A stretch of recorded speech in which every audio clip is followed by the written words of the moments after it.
നെന്മാറ വല്ലങ്കിവേല വെടിക്കെട്ടിന് അനുമതിയില്ല. ക്ഷേത്ര കമ്മിറ്റിയുടെ അപേക്ഷ ജില്ലാ മജിസ്ട്രേറ്റ് തള്ളി. കൃത്യമായ മാനദണ്ഡങ്ങൾ പാലിക്കാത്തതിനാലാണ് നടപടി. ഹൈക്കോടതിയെ സമീപിക്കാനാണ് ക്ഷേത്ര കമ്മിറ്റിയുടെ തീരുമാനം. ഏപ്രിൽ 1, 2, 3 തീയതികളിലാണ് നെന്മാറ വല്ലങ്കവേലി. പാലക്കാട് നിന്ന് നിഖിൽ പ്രമേശ് വാർത്തയുടെ വിശദാംശങ്ങളുമായി ചേരുകയാണ്. നിഖിൽ, ഈ അപേക്ഷ നൽകാൻ വൈകിയത് കൊണ്ടാണോ ഇത്തരത്തിൽ വെടിക്കെട്ടിന് അനുമതി നിഷേധിച്ചത്? ഇനി ഹൈക്കോടതിയെ സമീപിക്കാൻ തന്നെയാണോ ക്ഷേത്ര കമ്മിറ്റിയുടെ തീരുമാനം? ജില്ലാ മജിസ്ട്രേറ്റ് ആണ് ഇപ്പോൾ, ജില്ലാ അഡീഷണൽ മജിസ്ട്രേറ്റ് ആണ് ഇപ്പോൾ ക്ഷേത്ര കമ്മിറ്റി നൽകിയ അപേക്ഷ നിരസിച്ചത്.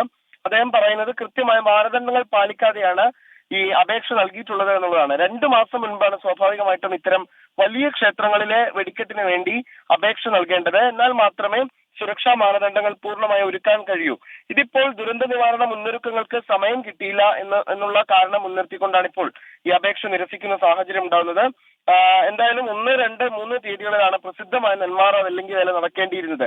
നമുക്കറിയാം, കേരളത്തിലെ തന്നെ ഏറ്റവും വലിയ വെടിക്കെട്ടുകളിൽ ഒന്ന് നടക്കുന്ന ക്ഷേത്രമാണ് നെന്മാറ വല്ലങ്കിവേല. അവിടുത്തെ ഉത്സവം, ഈ ഉത്സവത്തിന് വെടിക്കെട്ട് നടത്താനാണ് ഇപ്പോൾ അപേക്ഷ തള്ളിയിരിക്കുന്നത്.